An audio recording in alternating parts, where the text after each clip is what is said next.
सो देखो ये महाराष्ट्र बोर्ड का 2023 का अलजेब्रा का क्वेश्चन पेपर है।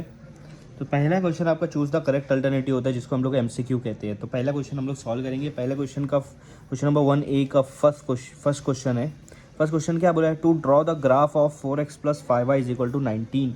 यहाँ पर इक्वेशन दिया हुआ है और उसका अगर हमने ग्राफ ड्रॉ करे तो उन्होंने बोला है find y when x is equal to 1।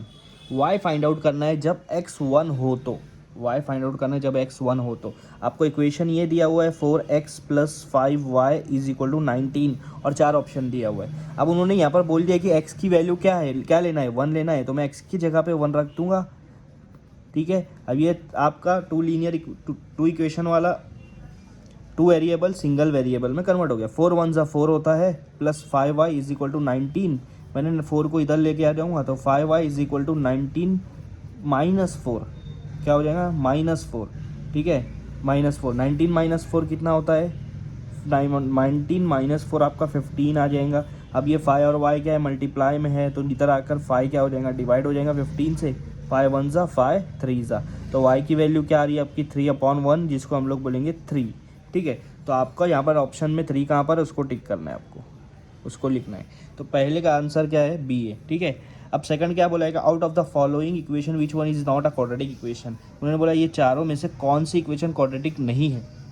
इसके लिए आपको पता होना चाहिए कि क्वाड्रेटिक इक्वेशन क्या होती है। तो क्वाड्रेटिक इक्वेशन का जो फॉर्मूला है, मतलब उसका जो बेसिक्स है वो ये है कि उसका जो वेरिएबल होता है उसका मैक्सिमम पावर 2 होना चाहिए और वो 0 नहीं होना चाहिए, याद रखो।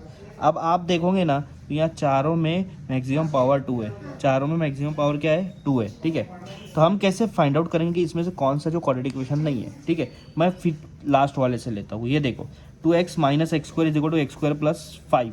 तो देखो यहाँ पर क्या होगा, सारे को एक तरफ लेके आऊँगा, 2x माइनस एक्स स्क्वायर, ये वाला एक्स स्क्वायर इधर लाएंगे तो इधर आके माइनस हो जाएगा, ये 5 इधर लाएंगे तो वो भी माइनस हो जाएगा, राइट साइड में 0 बचेगा। तो ये हो जाएगा आपका 2x minus minus -1 minus 2x square minus 5 equal to 0। तो यहाँ पर देखो आपको इसको अगर आप अरेंज करोगे तो ऐसा आएगा, -2x स्क्वायर ये पहले लिखोगे, फिर उसके बाद +2x, उसके बाद -5 इक्वल टू 0। तो ये आपका क्वाड्रेटिक इक्वेशन है। देखो इसका मैक्सिमम पावर 2 है, तो ये वाला तो क्वाड्रेटिक इक्वेशन है। यहाँ भी आप देखो यहाँ पर एक ही एक्स स्क्वायर है और मैक्सिमम पावर है, तो ये भी क्वाड्रेटिक इक्वेशन है, ये भी क्वाड्रेटिक इक्वेशन है। लेकिन आप ए देखो, ए में क्वाड्रेटिक इक्वेशन नहीं है। क्यों नहीं है, क्योंकि आप जब उसको एक तरफ लाओगे एक्स स्क्वायर प्लस 4x, अब ये 11 इधर लाओ तो -11 हो जाएगा, एक्स स्क्वायर इधर लाऊंगा तो -x स्क्वायर हो जाएगा और राइट साइड में 0 बचेगा। अब आप देखो ये एक्स स्क्वायर और ये एक्स स्क्वायर कट हो जाएगा क्योंकि एक प्लस एक माइनस है। फोर्थ वाले में ऐसा नहीं था, दोनों माइनस था, दोनों सेम साइन थी इसलिए कट नहीं कर पाए। यहाँ पर दोनों की साइन अलग अलग है, x square minus x square 0 हो जाएगा, आपके पास बचेगा 4x माइनस 11। अब यहाँ पर आपका वेरिएबल का मैक्सिमम पावर 1 है, जबकि कितना होना चाहिए, 2 होना चाहिए। तो ये आपका क्वाड्रेटिक इक्वेशन नहीं है, मतलब आपका ऑप्शन ए आएगा कि ए वो है ए वो इक्वेशन है जो क्वाड्रेटिक इक्वेशन नहीं है, बाकी सारी क्वाड्रेटिक इक्वेशन है। ठीक है, चलो बढ़ते हैं थर्ड क्वेश्चन की तरफ। सो ये एमसीक्यू का थर्ड क्वेश्चन है और यहाँ पर देखो क्या दिया है, फॉर द गिवन एपी मतलब अरिथमेटिक प्रोग्रेशन, मतलब ये थर्ड चैप्टर का क्वेश्चन है। ए इज इक्वल टू 3.5, ए मतलब आपका पहला टर्म होता है, डी मतलब उनके बीच का डिफरेंस, 0 है। तो उन्होंने बोला टी एन क्या है, टी एन बोले तो लास्ट टर्म। अब आपको पता है सीरीज़ कैसे बनती है, A1 A2 A3 और लास्ट में आता है AN, या फिर अगर आप टी वाला यूज़ करते हो T1 T2 T3 और लास्ट में आता है TN। तो T1 मतलब A होता है आपका पहला टर्म और इनके बीच का डिफरेंस D होता है और लास्ट वाला टर्म TN होता है। तो हम लोग को यहाँ पर लास्ट वाला टर्म फाइंड आउट करना है। तो ये तो बहुत सिंपल है, TN फाइंड आउट करना है। अब आप देखो A आपका 3.5 है, D आपका 0 है। ठीक है, तो अभी देखो ए बोले तो पहला टर्म है, तो सेकंड टर्म कैसे निकलेगा, ए प्लस डी, पहला टर्म प्लस डिफरेंस। पहला टर्म आपका 3.5 है, डी आपका 0 है, तो उसको प्लस करें तो आपका दूसरा टर्म क्या आ रहा, 3.5 आ रहा। तीसरा टर्म निकालेंगे तो तीसरा टर्म आएगा T2 प्लस डी, पहले इससे पहले वाले टर्म और डी को प्लस करेंगे। इससे पहले वाला टर्म 3.5 था और डी आपका 0 था, तो इन दोनों का अगर मैं प्लस कर रहा हूँ तो भी 3.5 आ रहा है। तो मैं जितना टर्म निकालते जाऊँगा ना तो 3.5 ही आंसर आएगा।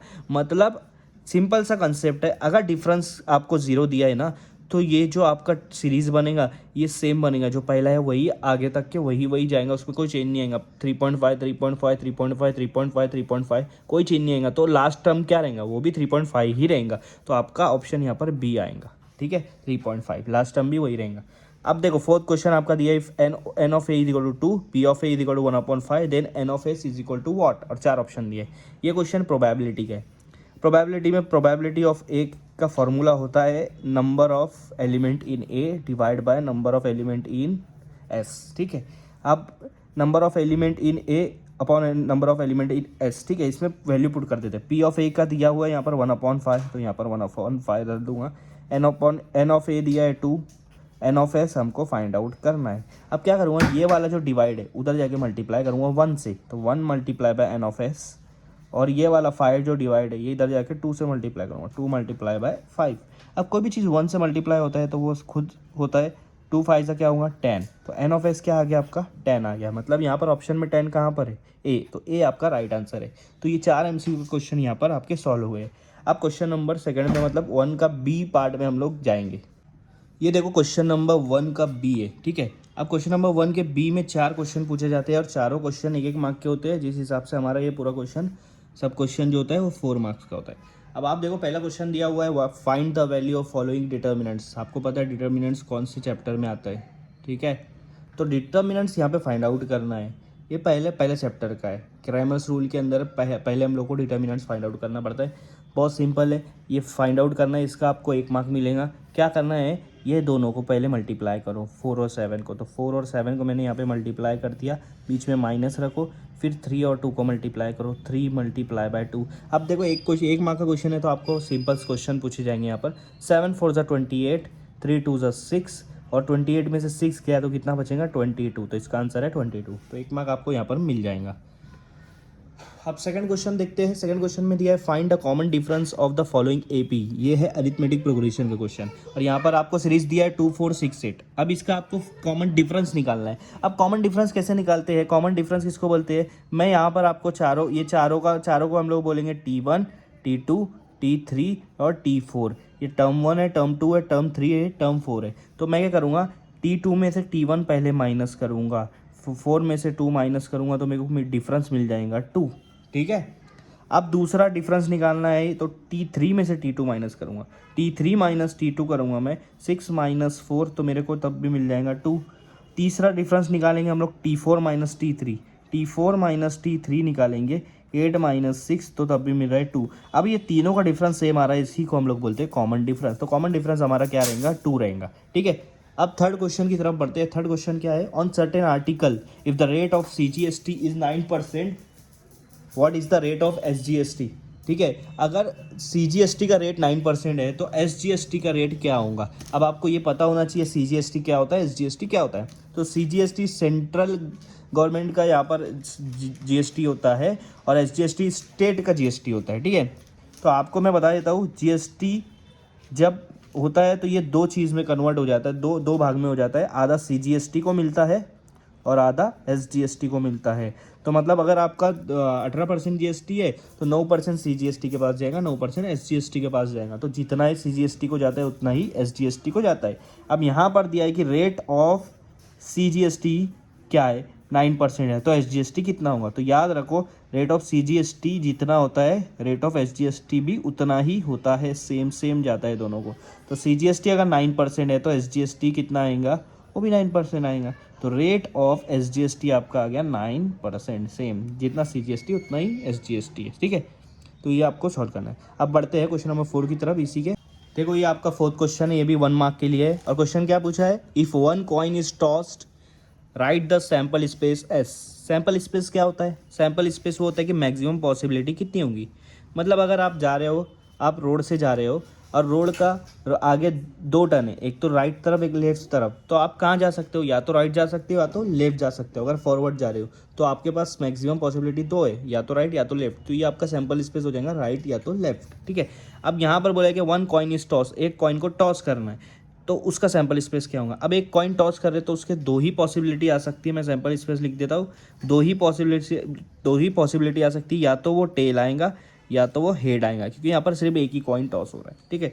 तो अगर आपको यहाँ पर दिया है सैम्पल स्पेस 1 कॉइन टॉस लिखना है तो टेल और हेड, तो एन ऑफ एस कितना हो रहा है 2, मतलब एस के अंदर कितने एलिमेंट, एक टेल है एक हेड है, तो टेल हेड कितना हो रहा है 2, तो यहाँ पर 2 लिख दिया। तो इस तरह से आपको ये क्वेश्चन का आंसर 1 मार्क के क्वेश्चन का आंसर इस तरह से लिखना है, ठीक है। देखो ये क्वेश्चन नंबर 2 का ए है और ए पार्ट आपका 4 मार्क का है और इन्होंने बोला है कोई भी 2 क्वेश्चन को सॉल्व करना है, ठीक है। अब 2 क्वेश्चन में से पहला जो क्वेश्चन है हमारा, complete the following activity and find the value of x, x की वैल्यू फाइंड आउट करना है। देखो ये क्वेश्चन साइमल्टेनियस इक्वेशन है, मतलब फर्स्ट चैप्टर का क्वेश्चन है और फर्स्ट चैप्टर में हम लोग को एक्स और वाई दोनों निकालना पड़ता है। यहाँ पर सिर्फ एक्स बोला है, मतलब आधा क्वेश्चन सॉल्व करना है 2 मार्क के लिए। बहुत सिंपल कंसेप्ट है, बहुत सिंपल, यहाँ पे कोई चीज़ चेंज करने की ज़रूरत नहीं है। साइमल्टेनियस इक्वेशन कैसे सॉल्व करते हैं, हम लोग कोई भी एक वेरिएबल का कोएफिशिएंट सेम करके उसकी साइन अलग अलग करके उसको कट करते हैं, ठीक है, ये तो आपको पता होगा। तो यहाँ पर ऑलरेडी वो सब चीज़ हो चुका है। 5x + 3y = 9, 2x - 3y = 12, plus 3y - 3y cut हो जाएगा, ये कैंसिल हो गया, एलिमिनेट हो गया। आपके पास x बचा है, एक का कोएफिशिएंट 5 है, एक का 2 है, 5 और 2 को प्लस कर दो क्योंकि दोनों प्लस में है, तो यहाँ पर 7x आ जाएगा, वो भी दिया हुआ है आपको। बस आपको ये 2 प्लस करना है, 12 + 9 21, यहाँ पे आपको 21 लिखना है। सिर्फ 3 चीज़ लिखना है, आपको 2 मार्क मिल रहा है। 7x = 21, ये दोनों को प्लस करो 21। अब क्या करना है, यहाँ पर नीचे सिर्फ x दिया है तो ये 21 एज इट इज़ लिखो। ये जो 7 मल्टीप्लाई में था इधर आके कहाँ हो जाएगा, डिवाइड, मतलब यहाँ पर 7 डिवाइड में आ जाएगा। ये दूसरा कंसेप्ट हुआ। अब 7 और 21 इन दोनों को डिवाइड करो, 7 के टेबल में 21 आता है 3 पर, तो यहाँ पर x की वैल्यू 3 लिख दो, वहीं मत कट कर देना, ये आपको साइड में करना है, पेंसिल से करना है। तो आपको देखो ये 21 लिखना है, 21/7 लिखना है और वैल्यू लिखना है, x की वैल्यू कितनी आ रही 3, इसके आपको 2 मार्क मिलने वाले। समझ में आ रहा है, इतना सिंपल क्वेश्चन पूछा है, ठीक है। चलो इसके सेकंड क्वेश्चन को सॉल्व करते हैं। सो ये क्वेश्चन नंबर सेकंड का एक का सेकंड क्वेश्चन है। यहाँ अभी कंप्लीट द फॉलोइंग एक्टिविटी कर रहे हैं, आपको 4 जगह पर वैल्यू लिखना है, 1 2 3 4, बस इसका 2 मार्क आपको मिल रहा है, मतलब एक वैल्यू लिखने का आधा मार्क्स। अब आप देखो यहाँ पर दिया हुआ है कि इसको कंप्लीट करो, determine the nature of root of equation, मतलब जो भी रूट आएगा वो उसका नेचर फाइंड आउट करना है। नेचर फाइंड आउट करना मतलब कि वो ग्रेटर देन 0 है, लेस देन 0 और इक्वल टू 0 है, और उल्टा उन्होंने दे चुका है ग्रेटर देन 0 है, सिर्फ आपको वैल्यू फाइंड आउट करना है, वैल्यू लिखना है, ठीक है। अब आपके पास यहाँ क्वाड्रेटिक इक्वेशन x² + 2x - 9 = 0, इसको यहाँ पर कंपेयर करो, ax² + bx + c = 0, ये आपका जनरल इक्वेशन है। अब यहाँ पर x² के साथ a है, यहाँ पर x² के साथ कुछ नहीं, मतलब 1 है, तो = 1 हो जाएगा। यहाँ x के साथ b है, यहाँ x के साथ 2 है, तो b = 2 हो जाएगा, ठीक है। ये तो दिया हुआ है। c, यहाँ पर c की जगह पर क्या है, -9। देखो साइन लिखना मत भूलना, लोग प्रॉब्लम यही होता है कि आप लोग साइन लिखना भूल जाते हैं। यहाँ -9 तो सी की वैल्यू -9 आएंगी, क्योंकि आप यहाँ वैल्यू गलत करें तो ये पूरा गलत हो जाएगा, ठीक है। वैसे तो ये बहुत सिंपल है क्योंकि उन्होंने आंसर दिया हुआ है, आपको क्रॉस चेक करने में ईजी रहेगा। अब यहाँ बोला है कि b² - 4ac, b मतलब 2 का स्क्वायर दिया है, -4 दिया है। ए की जगह पर क्या वैल्यू आएंगी 1, और मल्टीप्लाई सी है, सी की जगह पर आएंगी -9, ठीक है। तो 2 का स्क्वायर 4 आएगा, यहाँ पर दिया है 4 × 1 = 4, 4 × 9 कितना होगा 36, और ये माइनस क्या हो जा रहा, प्लस हो जा रहा, वो भी दिया हुआ उन्होंने। 36 + 4 कितना हो रहा 40, ये भी दिया है। देखो ये 4 ऑप्शन था वो हमने कंप्लीट कर दी, ये हमारा क्वेश्चन सॉल्व हो गया, हमको आगे करने की कुछ ज़रूरत नहीं पड़ेगी, ठीक है। तो क्वेश्चन नंबर 2 का ए का सेकंड सॉल्व हो गया। अब हम लोग थर्ड सॉल्व करेंगे, ठीक है, मैं यहाँ पर थर्ड लिख देता हूँ, थर्ड सॉल्व करेंगे। देखो ये क्वेश्चन नंबर सेकंड का ए का थर्ड क्वेश्चन है और आपको ये तीनों से कोई भी 2 सॉल्व करना है, मैं तीनों सॉल्व करके आपको बता दे रहा हूँ। और ये आपका देखो सीरियल नंबर दिया हुआ है 4, फेस वैल्यू दी हुई है, मार्केट वैल्यू दी है, और शेयर क्या है आपका, शेयर 3 चीज़ होती है, एक पार होता है, एक प्रीमियम होता है, एक डिस्काउंट होता है। अब पार जब होता है, पहला क्वेश्चन दिया हुआ है कि फेस वैल्यू 100 है और शेयर इज एट पार है। पार मतलब तभी होता है जब फेस वैल्यू और मार्केट वैल्यू सेम होती है। तो फेस वैल्यू 100 है तो मार्केट वैल्यू भी कितनी होंगी, 100 होंगी, ये हो गया सिंपल। सेकंड क्या है, प्रीमियम ₹500, मतलब प्रीमियम तभी होता है जब मार्केट वैल्यू ज़्यादा होती है फेस वैल्यू से, और कितनी ज़्यादा होती है वो आपको प्रीमियम बताता है। तो 500 ज़्यादा है, मतलब फेस वैल्यू जितना भी होगा उससे 500 ज़्यादा आपका मार्केट वैल्यू है। तो फेस वैल्यू यहाँ निकालना है तो मार्केट वैल्यू में से प्रीमियम को माइनस कर दो, 575 - 500 कितना बचेगा, ₹75। यह आपका फेस वैल्यू है। देखो 75 में 500 मिलाओ, 575 आ रहा ना। अब आप देखो ₹10 आपकी फेस वैल्यू है और ₹5 मार्केट वैल्यू है। जब मार्केट वैल्यू गिर जाती है तो आपका जो शेयर है वो डिस्काउंट पर मिलता है। किस पर मिलता है, डिस्काउंट पर। यहाँ पे मार्केट वैल्यू गिर गई है, कितनी गिरी है, 10 से 5 होगी, कितनी गिरी है, 5 गिरी है ना, तो ₹5, डिस्काउंट एट ₹5। अब यहाँ दिया है कि फेस वैल्यू 200 है और मार्केट वैल्यू जो है वो आपके डिस्काउंट में मिल रही कितनी, 50। तो जब डिस्काउंट आ रहा है तो फेस वैल्यू में से डिस्काउंट माइनस कर दो। 200 माइनस 50 कितना आएगा 150, ये आपका मार्केट वैल्यू हो गई। तो इस तरह से आपका ये क्वेश्चन सॉल्व हो गया।